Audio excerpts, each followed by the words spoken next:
Hey guys, welcome back to my space, the community garden. It's a actually beautiful May 1st. Today's the first day of May. Beautiful weather, and just wanted to come on share with you one little trick that I've been using. Um, so as you know, this is my first year here in the community garden, but I've always had a garden ever since I bought my house. That's gosh, about 7, 8 years ago now. And I've always experimented, whether it's in ground, whether it be in planter pots.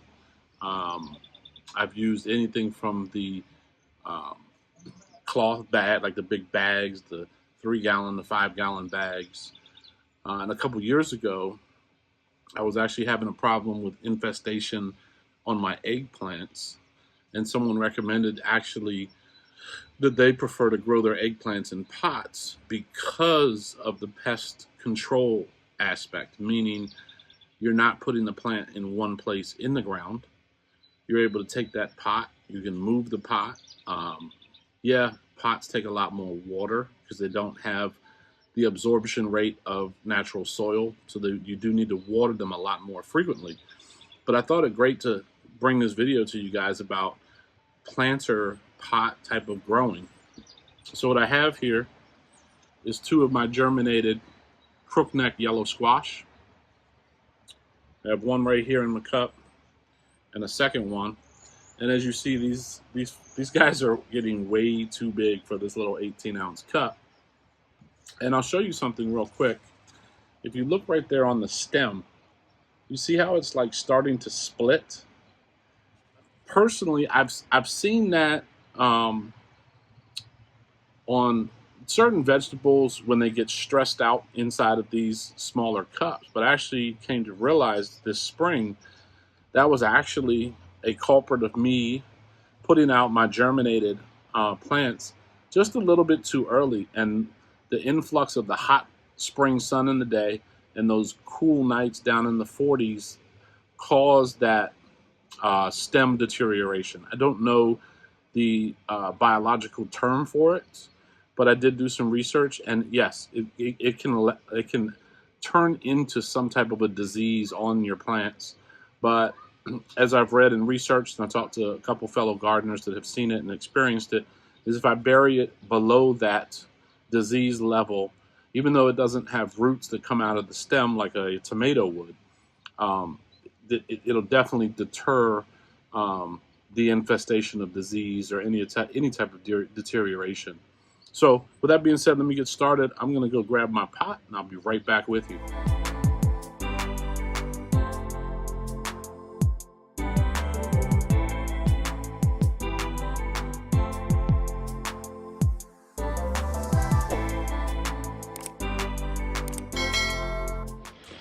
All right, so we are back, guys. Forgive me if you hear background noise, but understand I am an urban gardener. And although we're in a beautiful garden space here in Northeast DC, we are still in the city, and there's going to be background noise no matter what you do. So I have this 5 gallon pot.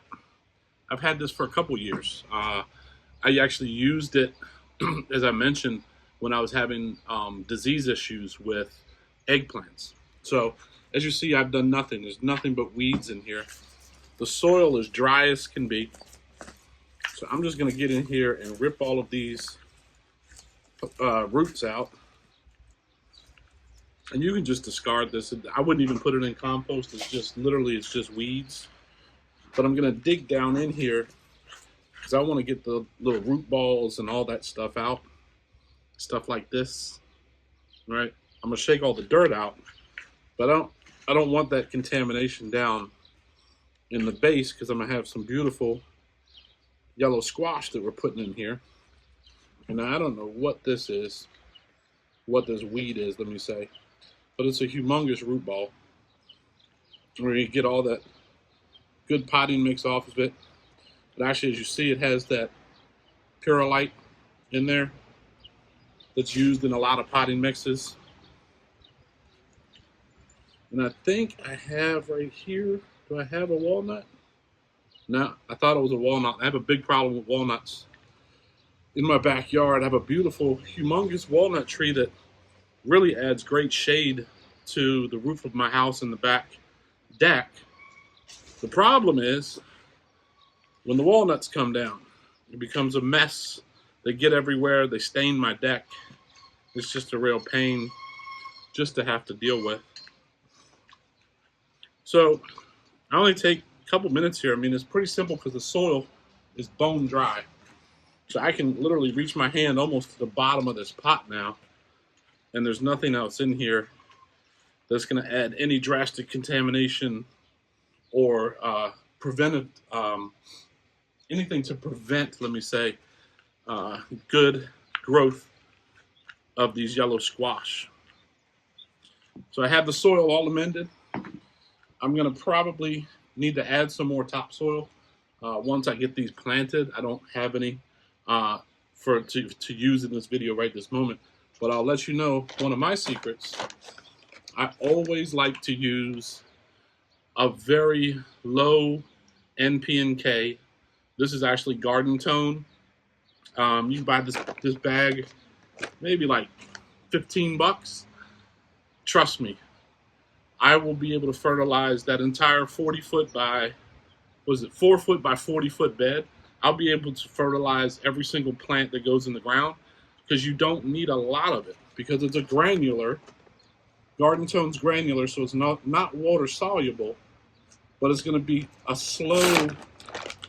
Let me show you kind of what it looks like.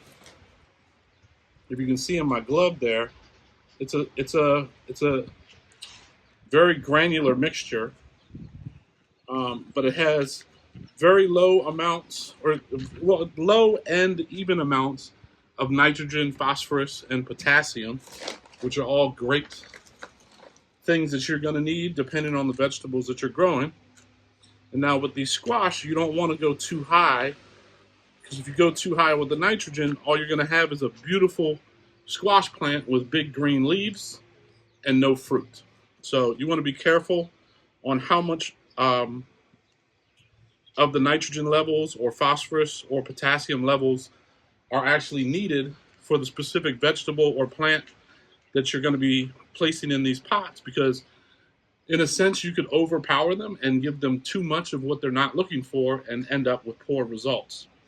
So all I'm going to do, I don't even need a shovel for this. I have my gloves.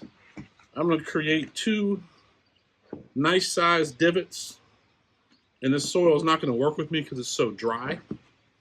So I'm actually going to have to do it by hand and then hold the hole open.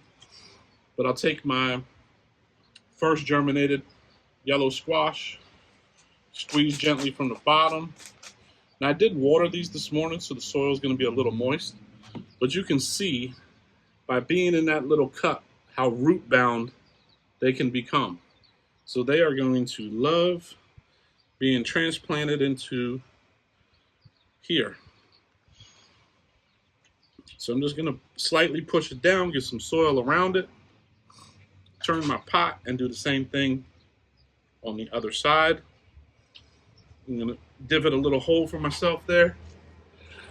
Grab my other yellow squash, carefully pinching from the bottom.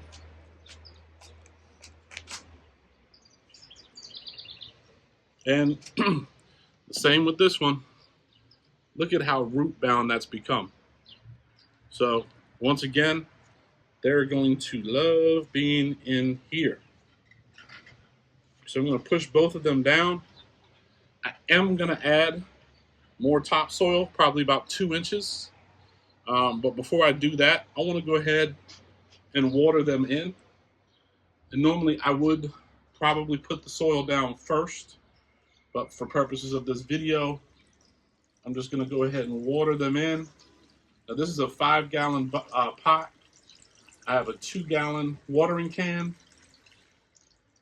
So I'm just going to that's probably about 1/3 of the 2 gallons. And I'm just going to let that absorb into the base of the soil, get everything nice and wet. And that's all you have it. I mean, that is how simple it is. You watched not many videos ago. You watched me plant these seeds, germinate them in the 2 cups, right? Got the holes in the bottom of the top one. Put your water here, boom. Now we have these 2 beautiful yellow squash ready to start growing and bearing fruit for us. So guys, as I always say, I really appreciate you taking the time to tune in and watch these videos.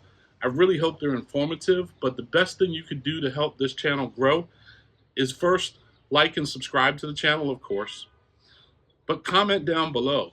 I want to hear your thoughts, your input, your questions. Maybe you have a different method that is very similar, but it works better for certain reasons, whatever it may be. That's what this community is all about. That's why I volunteer at this community garden. We have a lot of new and beginner gardeners that are willing to learn. Sorry if you hear that motorcycle going past. But yeah, I mean, honestly, once again, that's what the community garden is about. We have a lot of people that are really intrigued and willing to learn, and we're all here to help them. So with that being said, guys, I'm going to go ahead and tune out for this video. I really appreciate it, and I'll see you on the next one.